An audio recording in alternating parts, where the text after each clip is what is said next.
pergi pintu Multazam tu, saya akan doa dekat situ. Tolonglah bawa ayah dengan mak saya pergi sana kan. Masa tu saya nak balik dalam Malaysia kan. Lepas tu ibu saya cakap, ibu dapat pergi Mekah. Yang penting ada rasa nak belajar tu. Ada rasa nak ambil tahu tentang agama tu. Yelah, nak bawa orang pergi sana kan, bukannya senang tau. Saya pernah jumpa India ke Uzbekistan diorang solat atas batu tau.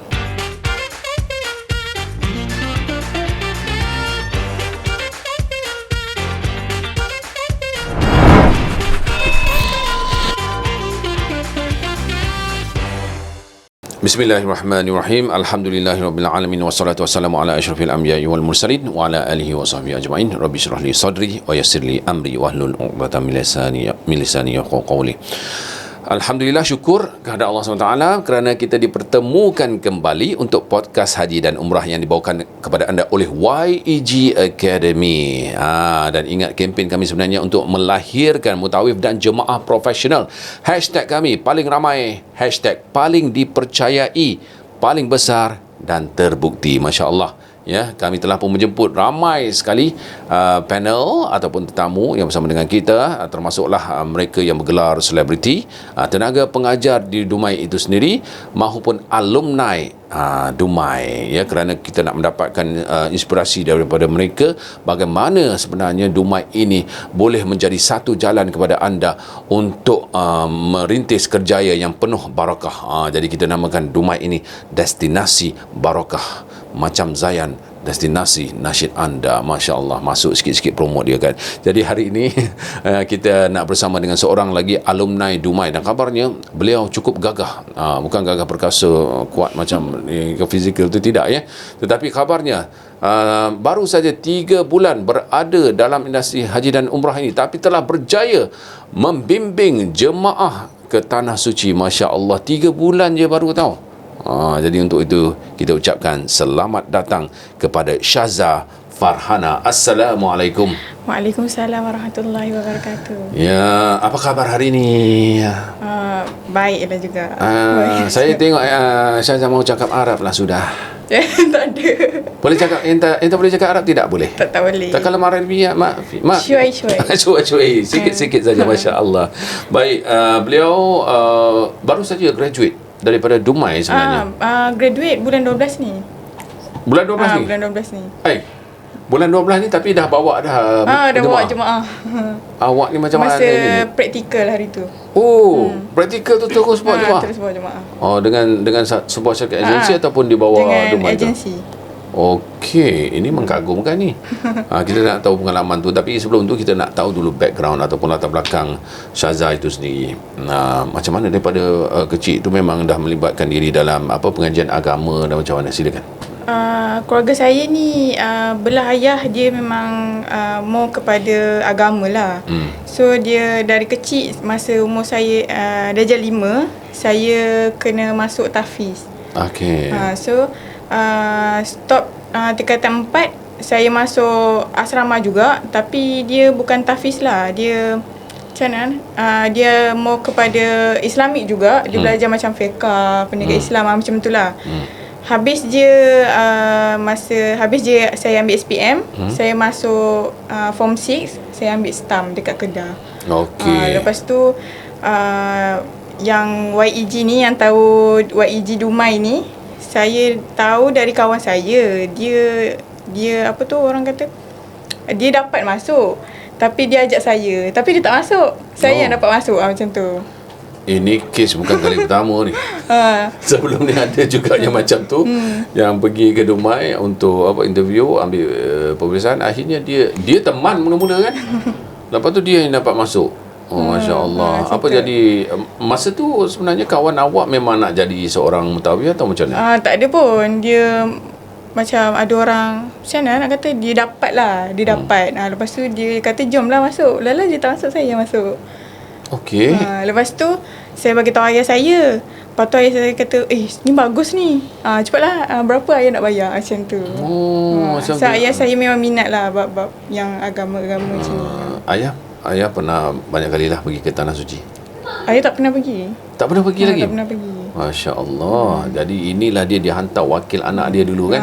InsyaAllah. Rasa-rasanya lepas ni bolehlah bawa ayah pergi sekali kan. Betul. Macam saja seorang pelajar tahfiz dulunya. Memang hafal Quran 30 juzuk atau macam mana? Saya sampai 15 juzuk je. Lepas tu saya stop, saya ambil SPM. Sebelum juzuk je, tak sempat 30 juzuk. Ya ke?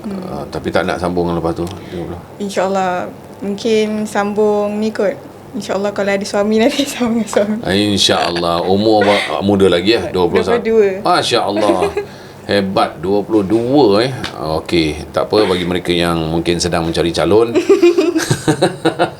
Mungkin yang tengah tengok podcast ni kan, dia berkenan dengan Syazah, insya-Allah jadi Syazah, saya nak tahu apa rahsianya yang menyebabkan awak boleh dapat tu, sedangkan kawan awak tak boleh dapat. Rahsia yang mana? Yang awak boleh dapat masuk ke dalam Dumai. Rahsia dia sebab iyalah awak macam mana, awak skor ke ataupun mungkin saya punya ni mula-mula awak tak boleh masuk. Bukan. Maksudnya kawan saya tu dia orang macam mana nak kata, orang panggil dia masuk. Macam apa orang panggil, dia dapat link lah kot. Mungkin dia dapat link kot untuk masuk ke Dumai ni. Lepas tu dia ajak saya. Dia ajak saya, lepas tu saya dapatlah masuk. Last dia yang tak nak pula. Macam tu lah. Dia tolak lah tawaran tu. Tawaran. Bukanlah awak teman dia, tapi awak tak cuba langsung. Awak pun sama-sama mencuba. Betul. Dia tolak tawaran? Dia tolak tawaran tu. Dia kerja pula. Dia tak sambung belajar. Bukan dia tak nak. Bukan dia gagal ke apa dan sebagainya. Jadi awak ni sebagai seorang yang memang masa mulanya tak merancang pun untuk masuk. Betul. Tak merancang pun. Awak beritahu ayah. Tapi diri sendiri macam mana? Masa tu saya tengah kerja Lepas tu saya macam tak fikir pun untuk sambung belajar ke apa. Sebab yelah swasta kan, dia macam banyak sikit lah duit nak pakai tu kan. Lepas tu ayah kata tak apa, ayah boleh bayarkan semua tu. Dia sebab dia suka ni kan, bidang macam ni. So dia macam dia okey je lah. Masya Allah. Ayah semua tak ada banyak soal lah bertuahnya lah awak jadi anak ayah awak tu kan. Kan bukan senang tu sebenarnya kan. Pengorbanan seorang bapa untuk memastikan anak dia belajar apa yang dia suka sebenarnya. Betul. Okey, mungkin awak nak mengatakan sesuatu kepada bapa awak ke sekarang ni? Dengan kejayaan awak sekarang ini membimbing, walaupun tak grad lagi, berjaya membimbing jemaah. InsyaAllah ayah, kakak akan bawa ayah ke sana satu hari nanti. Allah. InsyaAllah. Amin. Saya percaya bapa. Dia dah sedih pula. Yelah kan, pengorbanan kan. Ayah pun tak pernah pergi lagi, mak pun tak pernah pergi lagi. Mak pernah pergi. Mak pergi bulan 2 hari tu. Bulan 2. InsyaAllah Syazah akan bawa dua-dua sekali lagi nanti. InsyaAllah, amin. Untuk haji sekali insyaAllah InsyaAllah, amin. Okey, pengalaman awal Syazah melibatkan di dalam instansi haji dan umrah ni, sebab dia dah bimbing jemaah sebelum dia grad. Itu yang dia cerita tadi. Kita nak tahu pengalaman beliau secara detail. Sekejap lagi kita akan kembali dalam podcast Haji dan Umrah, misi melahirkan mutawif dan jemaah profesional. Hashtag paling ramai, paling dipercayai, paling besar, terbukti. Kembali selepas ini. Saya kena handle satu jemaah tu. Dia tak nak dengar cakap. Dia tak nak orang pegang dia. Dia tak nak orang handle dia. Dia nak buat sendiri.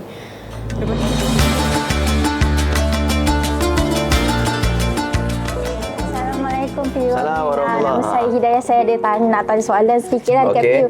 Okey, bagaimana diploma haji dan umrah boleh memberikan nilai tambah kepada kerjaya seseorang dalam industri perancangan Islam?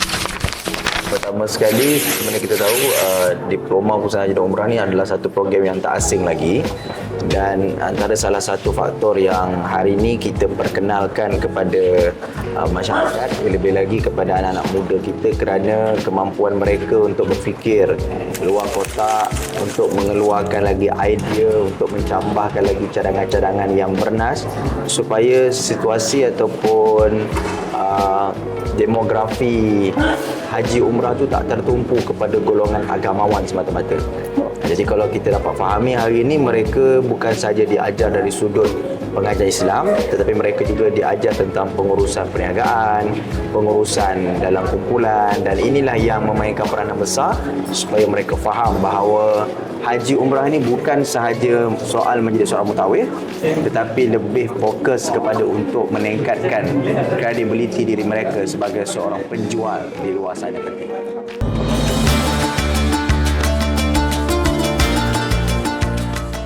Baik, Alhamdulillah kembali lagi bersama dengan podcast Haji dan Umrah. Kempen kami, misi kami melahirkan mutawif dan jemaah profesional.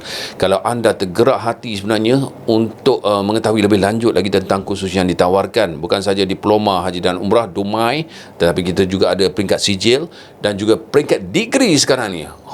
Ramai orang tengah cuba untuk masuk ni. Jadi anda jangan ketinggalan, cepat-cepat layari www.yejmy.com untuk mengetahui lebih lanjut tentang Dumai. Okey, insya-Allah anda mungkin boleh menjadi seperti tetamu kita pada minggu ini, Syaza Farhana. Masya-Allah. Walaupun belum grad bulan 12. Betul. Kan? Grad bulan 12. Tapi dia dah bimbing jemaah. Macam mana itu boleh berlaku? Syaza. Mungkin rezeki saya jugalah. Masa tu saya dengan 3 orang kawan saya, so 4 orang lah. Masa tu dia cakap dia ada orang yang bawa kita orang ke sana tu, dia duduk dekat sana selama berapa bulan, 5-6 bulan macam tu lah. Dia punya agensi tu. Macam tu agensi dia Labbaik Travel. Okey. Labbaik Travel. Macam mana ni Ustazah Fadiah ni? Dia dari Kelantan. Rasanya Labbaik tu dia baru lagi kot. Rasanya lah dia duduk sana. Lepas tu dia cakap dia ambil budak intern. So saya pun macam nak pergilah. Macam tu nak pergilah. Lepas tu dia kata just bayar 5,000 je. Yang lain semua dia tanggung selama 3 bulan. 5,000. Okay. Yang lain semua dia tanggung selama 3 bulan. Saya pun macam seronok je. Tapi dia tak nak ramai-ramai, dia nak 4 orang saja. Macam tu. Lepas tu semua mutawifah ke ataupun mutawifah. Ada? Okay. Semua perempuan. Lepas tu dapat pergi sana. Masa dapat pergi sana tu, masa tu tak ada jemaah lagi. Under Labbaik Travel tu dia tak ada jemaah lagi. Selang 2 minggu macam tu kot baru ada jemaah. Tapi masa tu banyak cabaran dia lah. Sebab catering tak ada. Kita orang yang kena masak untuk jemaah tu. Kita orang yang kena masak. Awak tak tahu sebelum tu kena masak tak? Tak tahu. Last kena bangun pagi, kena masak untuk jemaah, kena hantar dekat hotel dia. Macam tu. Lepas tu masa tu tak ramai pun, dalam 9 orang je.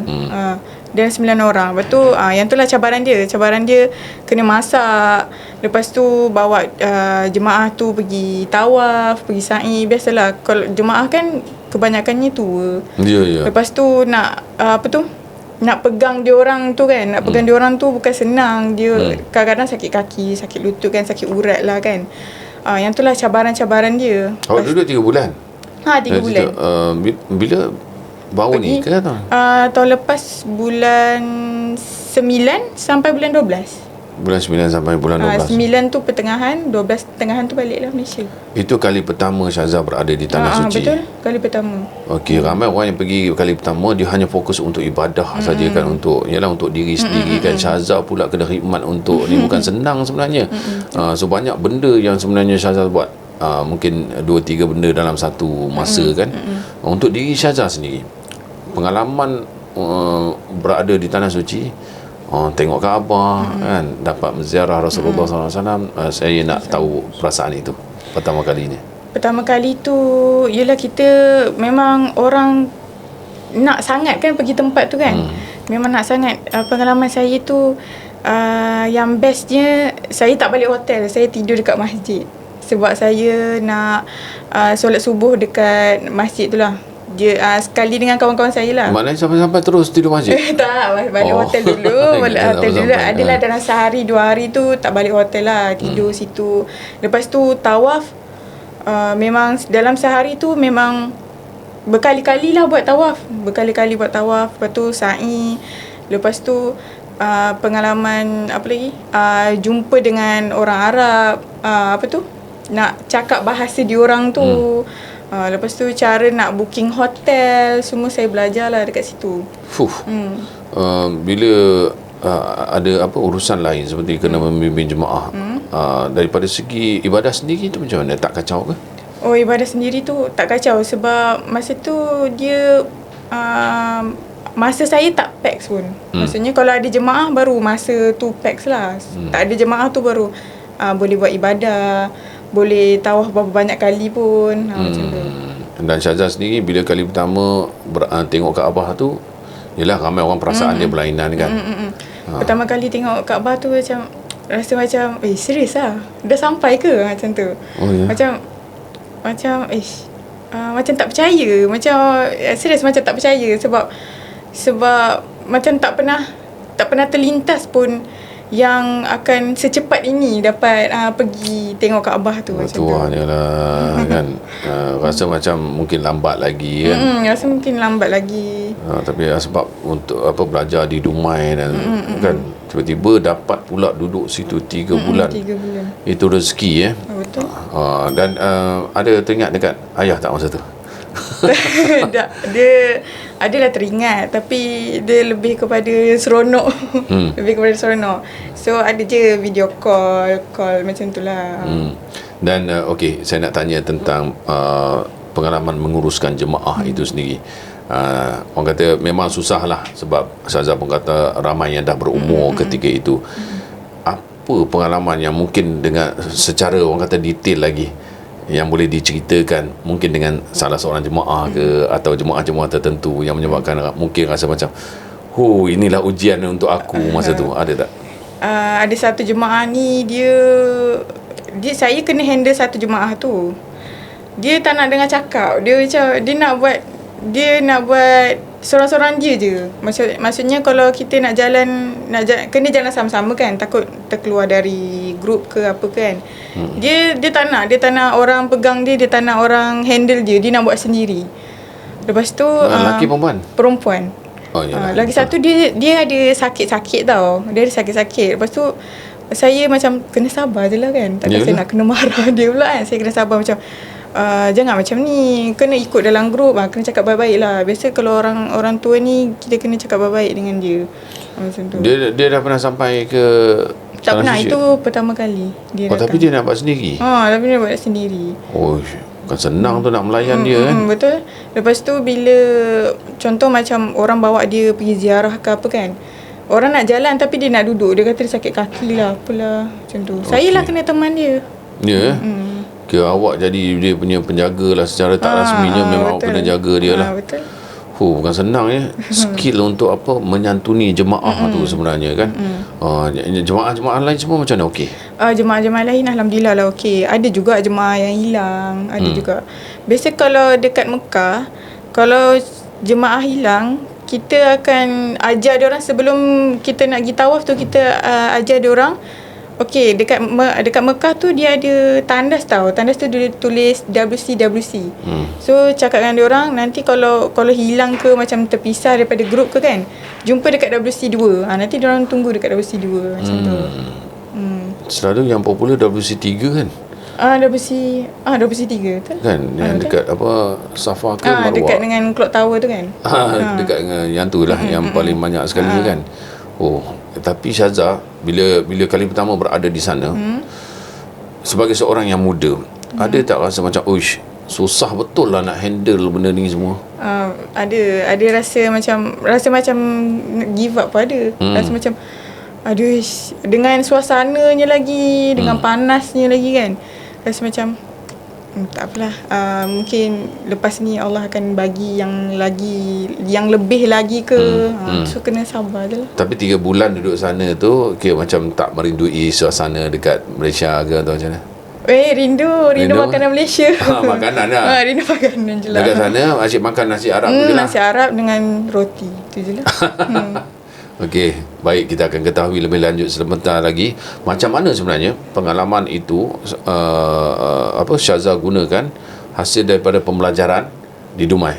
Kita nak tahu suasana di dalam kelas, subjek yang Syazah ambil sebenarnya dibawa ke sana. Kembali selepas ini dalam podcast Haji dan Umrah. Saya pernah jumpa India ke Uzbekistan diorang solat atas batu tau. Maksudnya tu apa? Syiah.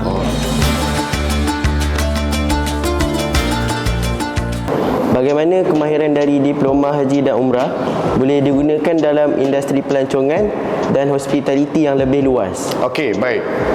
Bila kita tengok orang yang biasa bawa jemaah umrah dan haji, mereka adalah jemaah ataupun mereka adalah seorang mutawif. Lebih baik daripada orang yang bawa mana-mana percutian. Sebab apa? Kita menyantuni dengan ilmu. Kita menyantuni dengan kasih sayang, mengajak orang datang ke Baitullahil Haram dan Madinah. Jadi bukan treatment yang kita buat di dalam haji dan umrah ni akan bagi lebih banyak kebaikan apabila kita buat jemaah yang lain yang tidak terlibat dengan haji dan umrah. Contoh kata kita biasa angkat beg, kita biasa bagi senyuman, bagi tazkirah. Itu juga benda yang boleh apply kan kalau kata orang tu pergi melancong. Tengok satu negara yang mungkin ada kesinambungan Islam seperti Turki, Palestin dan sebagainya.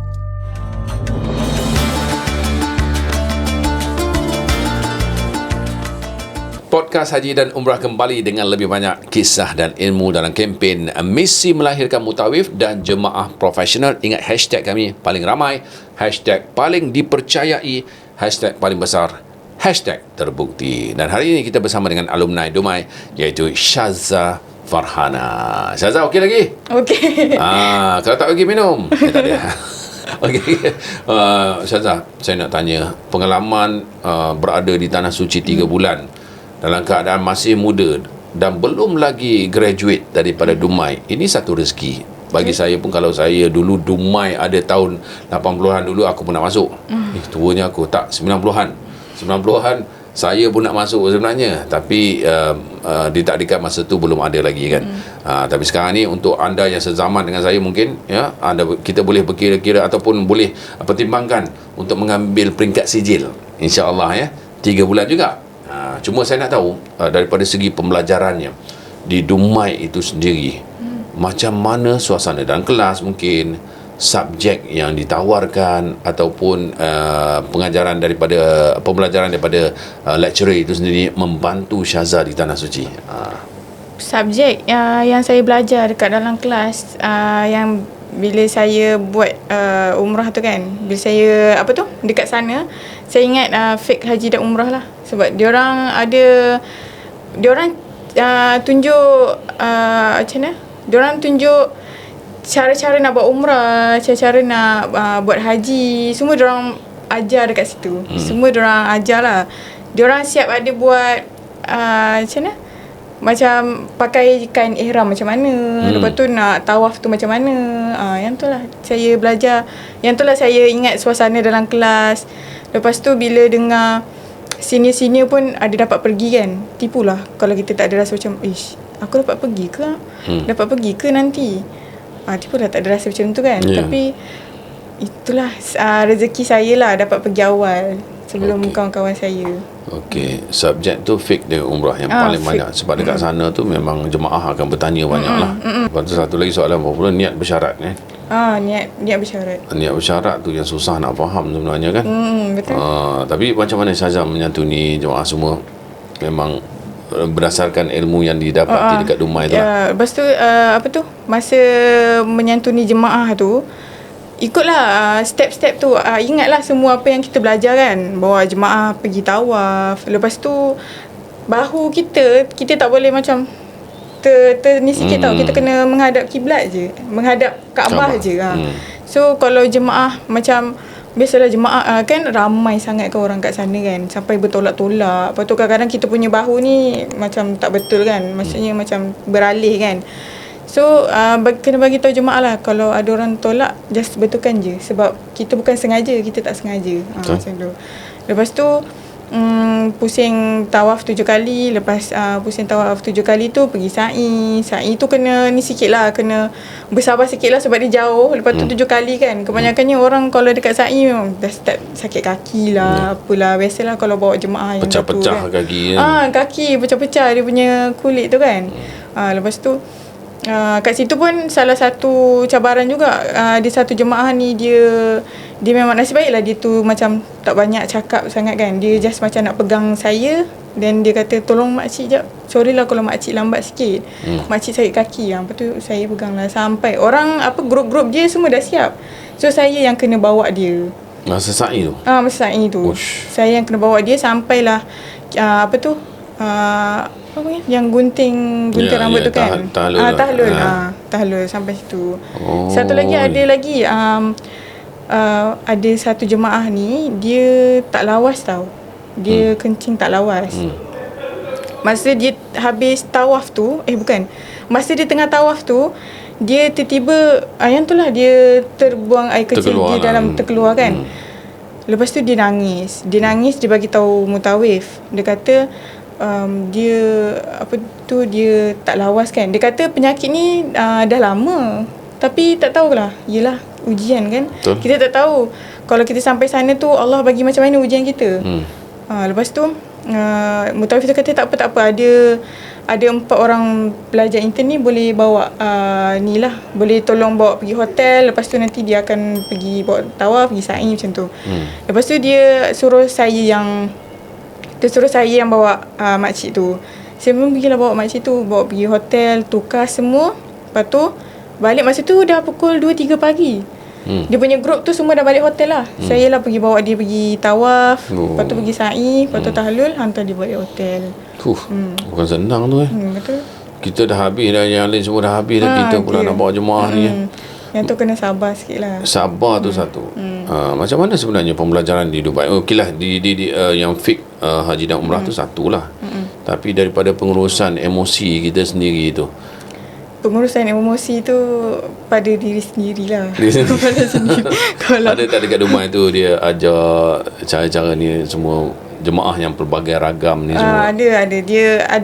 Dia ada cakap lah macam dekat sana kalau jadi mutawifah memang ujian dia berat lah. Kita kena layan jemaah. Kita kena layan karenah jemaah macam-macam. Itu baru jemaah yang sakit kaki, lepas tu jemaah yang ada banyak-banyak penyakit, belum lagi yang jemaah yang macam mengada-ngada, macam tak nak pergi. Maksudnya orang lagi ziarah dia tak nak ikut. Dia macam-macam lah, ragam.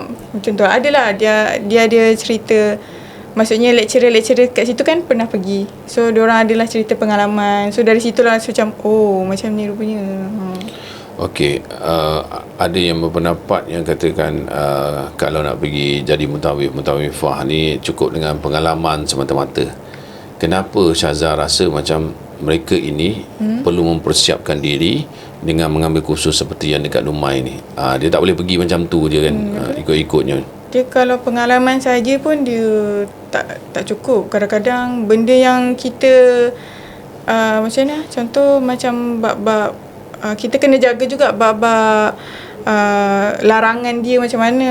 So kursus ni wajib ambil. So kalau nak pergi sana wajib ambil kursus tu dulu. Jangan aku ada pengalaman, so aku boleh je pergi bila-bila masa. So aku tak payah ambil kursus.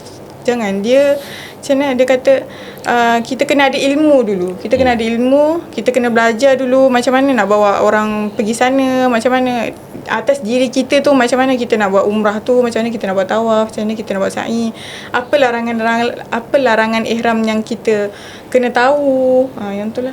Maknanya kita nak bawa orang, nak bimbing orang, kita dululah yang kita kena dulu belajar. Solid lah betul. Ilmu yang kita ada tu dan mungkin ada yang kata, alah Syazah boleh lah dulu belajar tahfiz, lepas tu ambil stam tadi kan. Susah ke tak kalau orang tu tidak ada latar belakang agama untuk berada di Dubai ni? Tak susah. Yang penting ada rasa nak belajar tu. Ada rasa nak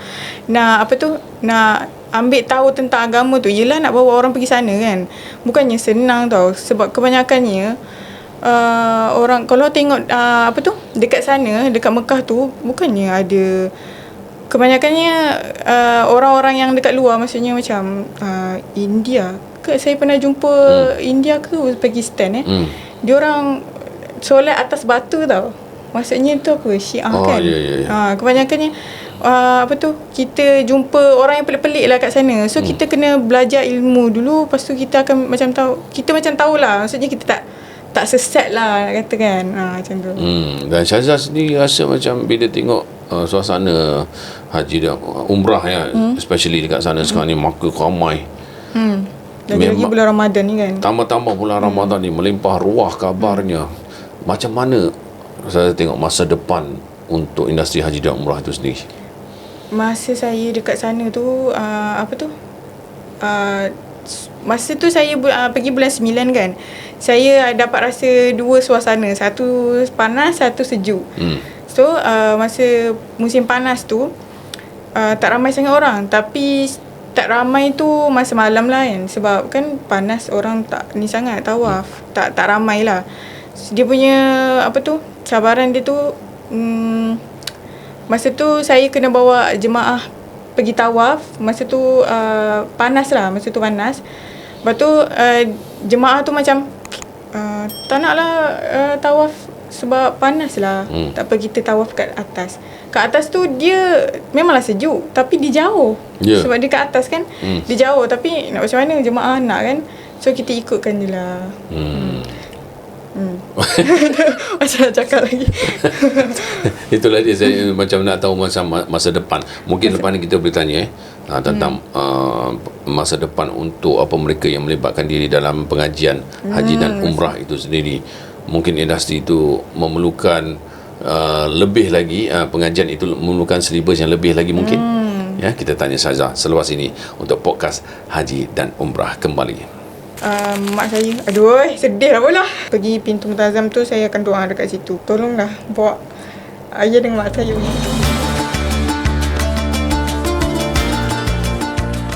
Assalamualaikum Piu. Assalamualaikum warahmatullahi. Nama saya Hidayah. Saya ada nak tanya soalan sedikit dekat Piu. Okey, bagaimana diploma haji dan umrah boleh memberikan nilai tambah kepada kerjaya seseorang dalam industri pelancongan Islam? Pertama sekali, sebenarnya kita tahu diploma Usaha Haji dan Umrah ni adalah satu program yang tak asing lagi, dan antara salah satu faktor yang hari ini kita perkenalkan kepada masyarakat, lebih lagi kepada anak-anak muda kita, kerana kemampuan mereka untuk berfikir luar kotak, untuk mengeluarkan lagi idea, untuk mencampahkan lagi cadangan-cadangan yang bernas, supaya situasi ataupun demografi haji umrah tu tak tertumpu kepada golongan agamawan semata-mata.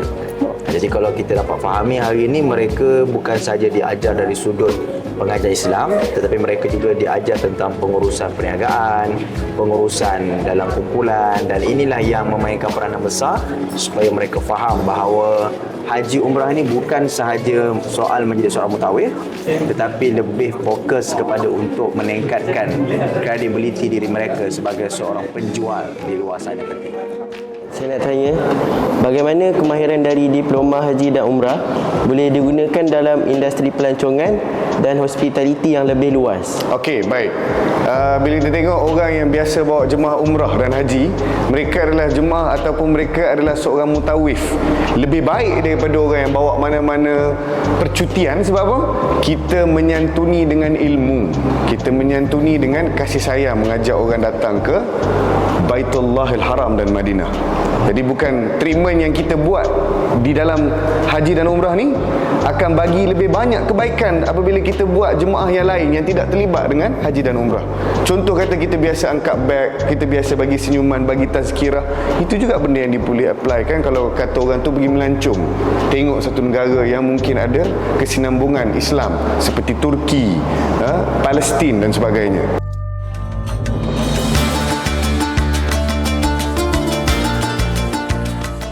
Baik, Alhamdulillah kembali lagi ya untuk podcast Haji dan Umrah. Hari ini tetamu kita Syazah Farhana. Jangan lupa misi kami, kempen kami melahirkan mutawif dan jemaah profesional. Hashtag paling ramai, hashtag paling dipercayai, hashtag paling besar, hashtag terbukti. Baik, saya nak tanya Syazah, 3 bulan berada di Tanah Suci. Oi, ada banyak perkara sebenarnya yang kalau saya pernah berada pun paling lama 2 bulan je Syazah. Itu pun benda yang paling saya tak dapat lupa. Ni saya cerita saya dulu lah. Saya berjaya mendaki 2 jabal. 2 jabal. Jabal Nur satu lah yang ada Gua Hira tu. Tapi ada satu lagi jabal, Jabal Thur, yang ramai orang takkan sanggup. Sebab Jabal Thur tu tempat Rasulullah SAW bersembunyi bersama dengan Saidina Abu Bakar. Yang popular dengan cerita sarang laba-laba dan telur burung merpati dekat luar tu. Masya Allah kan, nak naik itu pun dah 2 jam. Saya tengok daripada bawah macam, oi susahnya ni ya. Tak mungkin lah di Gua Hira pun aku tercungap. Kan saya kan muda lagi kan. Tapi bila tengok Jabal tu, uish, aku rasa aku tak tahulah aku boleh sampai ke atas tak. Tapi dalam masa 2 jam tu gagah juga. Alhamdulillah sampai. Dia punya perasaan tu lain. Sebab apa saya boleh sampai Tuan Syazah? Sebab bila saya setengah jalan, tiba-tiba yang turun daripada situ, ada perempuan, ada lelaki, umur berapa tau? 70. 80 pun ada yang turun. Aku malu ni kan. Takkan tak boleh sampai lagi kan. Dia pun kata entah apa dia cakap dalam bahasa dia kata macam sikit lagi apa semua kan. So kita pun semangat lah sebab nampak dia orang macam tu. Itu antara momen yang saya sangat-sangat tak boleh lupa sampai sekarang lah kan. Macam Syazah sendiri, ada tak momen-momen tersebut? Momen yang saya tak dapat lupakan banyak sebenarnya kan. Kalau nak cerita memang banyak. Tapi momen yang saya tak boleh lupakan masa saya suasana dekat sana lah. Suasana saya dapat rasa suasana panas dengan sejuk. So dekat situ kebanyakannya kan orang biasa kalau diorang pergi bulan 3 kot start ke bulan 4. Start 4 sampai 8 atau 9 musim panas. Lepas tu 9 sampai 3 musim sejuk kan. Kebanyakannya orang rasa satu ni je, satu musim je. Betul. Lepas tu ada yang rasa panas, ada yang sejuk. So saya dapat rasa dua-dua. Saya dapat rasa panas, suasana panas macam mana, suasana sejuk macam mana. Masa dekat Mekah tu memang kalau panas tu memang panas betul lah. Memang panas betul. Kalau musim sejuk pun dia tak adalah sejuk sangat macam kat Madinah. Kalau kat Madinah dia sejuk betul, dia panas betul. Kalau dekat Mekah ni dia angin dia yang sejuk. So dekat situlah saya rasa macam rasa macam saya dapat rasalah suasana dia tu macam mana. Macam musim panas orang masa pukul macam tengah hari ke petang ke ramai orang tawaf macam mana, ramainya macam mana, orang macam mana nak kata, orang buat ibadah ni masa panas orang banyak buat ibadah malam ke petang ke, macam tu lah. Kalau musim sejuk macam mana, musim sejuk biasalah kan, mestilah orang buat tengah hari, tak kisahlah bila-bila masa pun.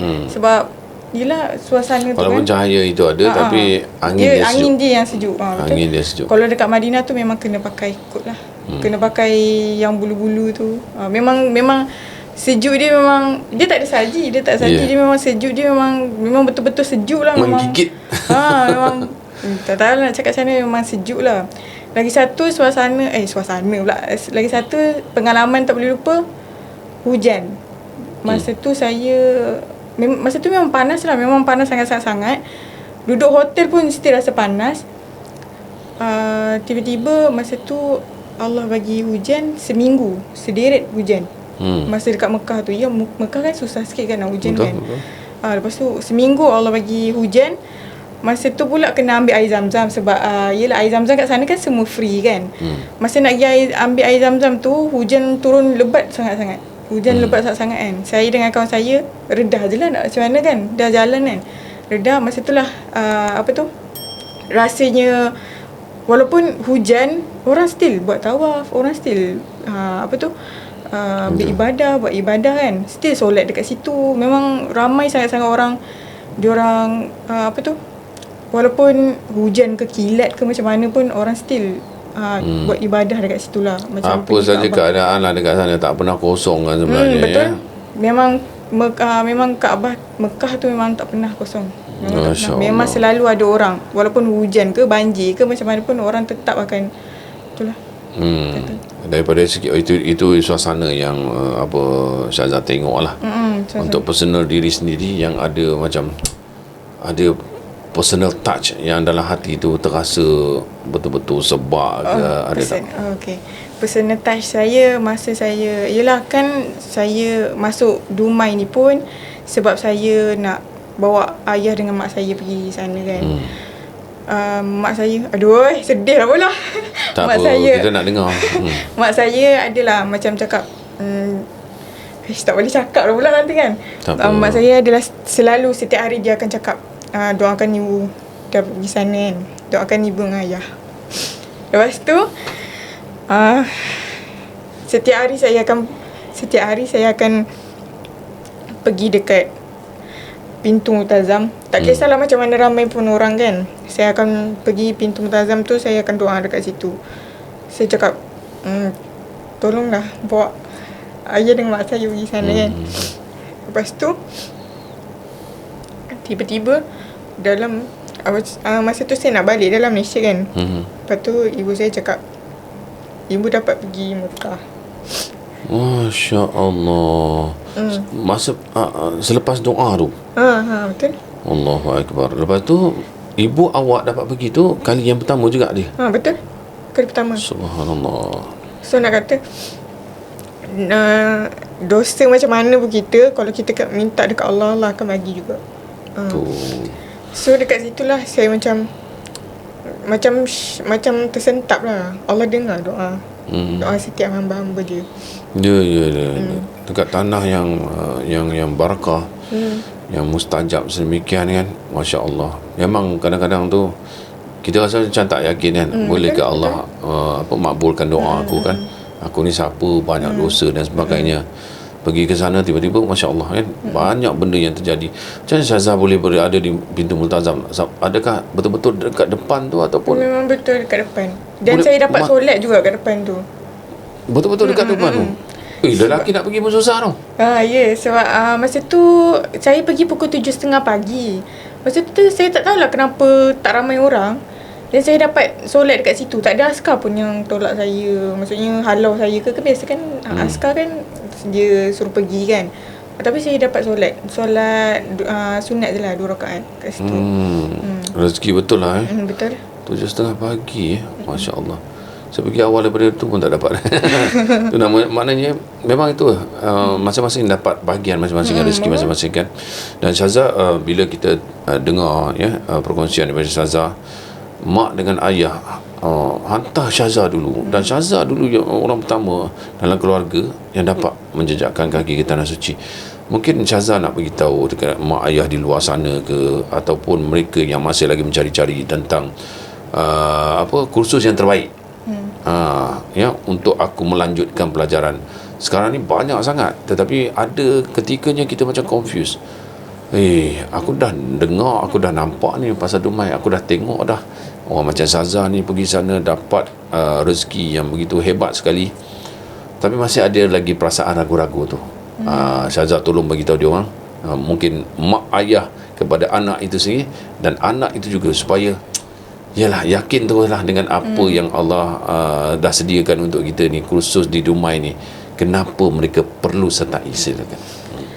Kursus Dumai ni tak silap saya baru lagi kan. Baru dalam berapa tahun lah, 2 tahun ke berapa tahun, dalam 6-7 tahun dah kan. 6-7 tahun dah. Lama dah. Kebanyakan tapi sekarang orang baru tahu Dumai tu. Bila saya cerita kan, bila saya cerita saya dapat intern 3 bulan dekat Mekah, orang macam ada ke college yang bawa pergi Mekah macam tu. Saya kata ada, saya punya college IUC kan.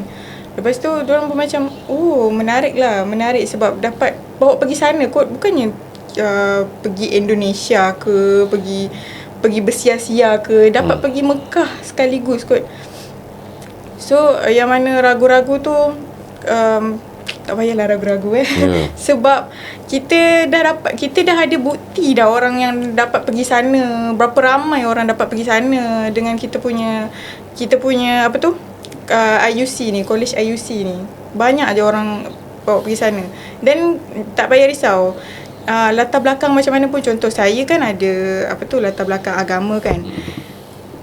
Banyak je orang yang tak ada latar belakang agama. Maksudnya dia daripada sekolah biasa kan, sekolah kebahasaan, sekolah rendah kan, berjaya je, dapat je pergi Mekah. So tak payah risau, rezeki tu Allah dah tetapkan. Macam mana kita kena ni je lah, kita kena yakin yang kita boleh buat benda tu. Okey, mungkin kita tengok sekarang ni kan jemaah tengah ramai kat sana. Orang kata boleh lah sekarang ni. Mungkin permintaan mutawifah tu tinggi. Tapi bila Syazah sendiri pun ada di sana, jangka panjang apa yang Syazah nampak untuk industri haji dan umrah ni? Maksudnya jangka panjang? Maknanya akan lebih berkembang ke ataupun bukan sekadar satu musim ni je? Apa tu? Bagi saya lah kan, jangka masa dia, saya rasa mutawif dan mutawifah tu akan banyak lagi sebab sekarang orang kebanyakannya apa tu Shopee.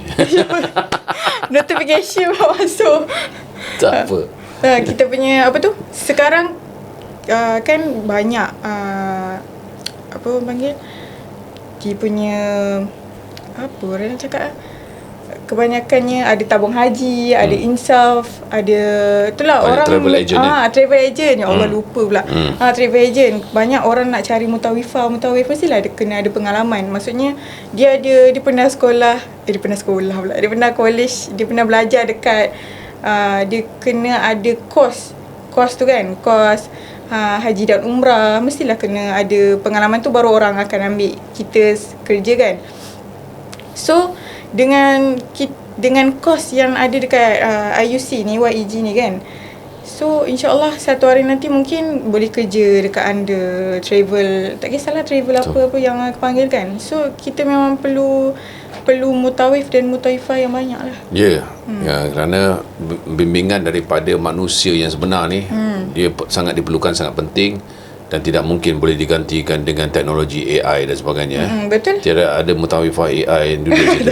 Dia takkan sama kan sebenarnya ya. Betul. Syazah, terima kasih banyak-banyak untuk hadir pada hari ini podcast Haji dan Umrah. Mudah-mudahan ada manfaat untuk kita bersama, semua yang tengah mendengar maupun menonton. Jadi kalau anda dah dengar, dah rasa macam macam mana aku nak jadi macam Syazah ni, belum grad lagi pun dah berada di Tanah Suci selama 3 bulan, ayuh ya ke www.yegmy.com.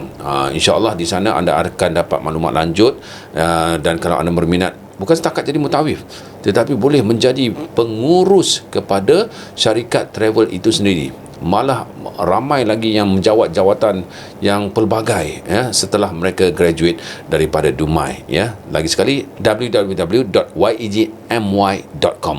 Mulakan perjalanan anda menuju destinasi barakah. Okey Syazah, terima kasih. Sama-sama. Assalamualaikum. Waalaikumsalam. Kita jumpa lagi untuk siri podcast yang akan datang. Bye bye.